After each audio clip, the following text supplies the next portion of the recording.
Kalimantan heboh, rumah warga Tionghoa yang sudah tak berpenghuni selama 10 tahun ini menjadi sarang ribuan ular-ular berbisa.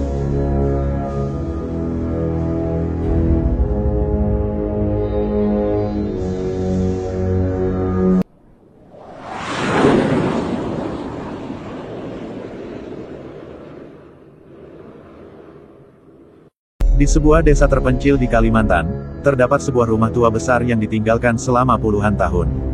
Rumah itu dulu milik keluarga Tan, seorang saudagar kaya keturunan Tionghoa yang menghilang secara misterius pada tahun 1970-an.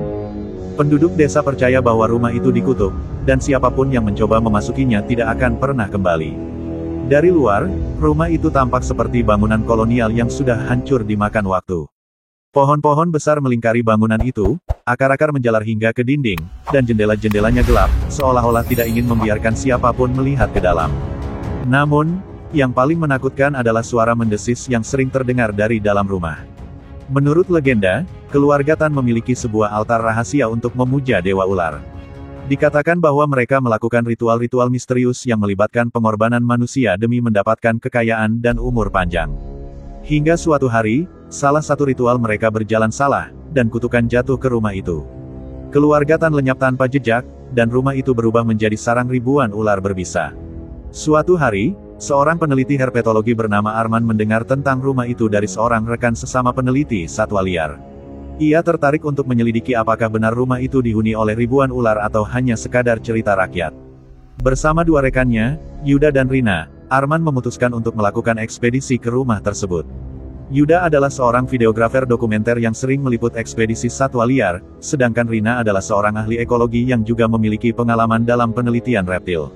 Mereka tiba di desa yang berada di pinggir hutan Kalimantan dan mencoba bertanya kepada penduduk setempat tentang rumah tersebut. Namun, para warga enggan berbicara banyak. Seorang pria tua bernama Pak Sulaiman memperingatkan mereka agar tidak masuk ke rumah itu. Kalian pikir ini hanya rumah kosong.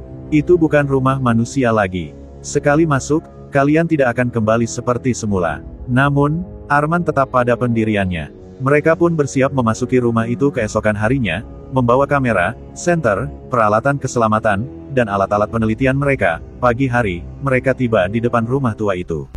Suasana terasa sangat hening, bahkan suara burung pun tidak terdengar. Ketika mereka membuka pintu, debu berterbangan, dan bau tanah lembab bercampur bau anyir menyambut mereka.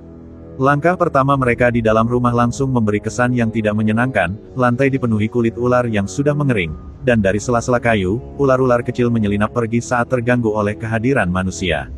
Di dalam ruangan utama, mereka menemukan perabotan tua yang masih berdiri, meski penuh debu dan jaring laba-laba. Tapi yang lebih mengejutkan adalah adanya simbol-simbol aneh di dinding, terbuat dari darah yang sudah mengering.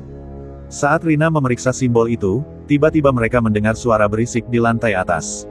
Langkah kaki, seperti ada orang di atas, bisik Yuda sambil menyiapkan kameranya. Mereka naik ke lantai 2 dengan hati-hati. Tangga kayu tua berderit di bawah kaki mereka, seolah-olah ingin memperingatkan agar mereka tidak melangkah lebih jauh. Saat tiba di atas, mereka melihat sebuah lorong panjang dengan pintu-pintu yang tertutup rapat. Dari balik salah satu pintu, terdengar suara mendesis yang sangat keras.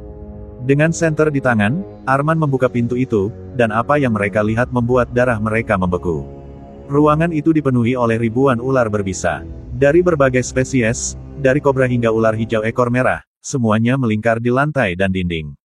Beberapa bahkan merayap di langit-langit. Namun, yang paling mencolok adalah adanya sebuah altar batu di tengah ruangan, dengan sebuah patung ular raksasa. Di sekitar altar, terdapat tengkorak-tengkorak manusia yang tampak seperti korban ritual.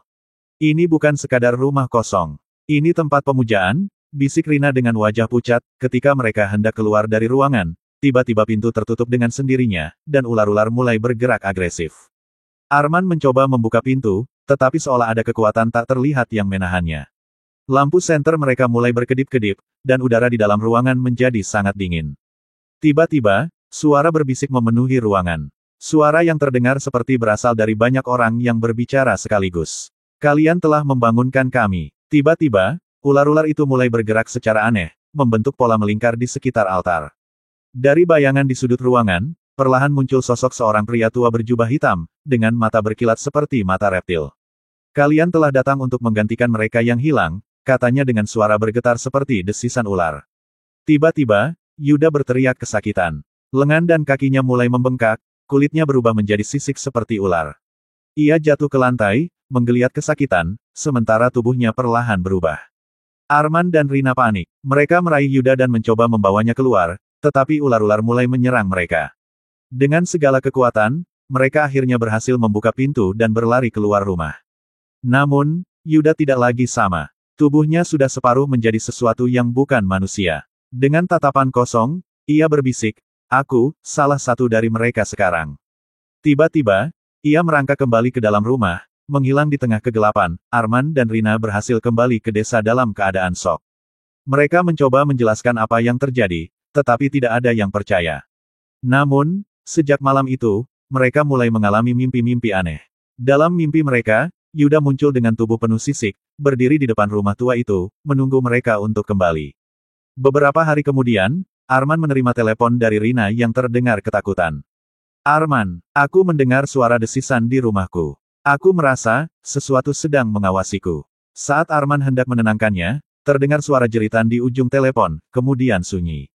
Arman bergegas ke rumah Rina, tetapi ia sudah menghilang.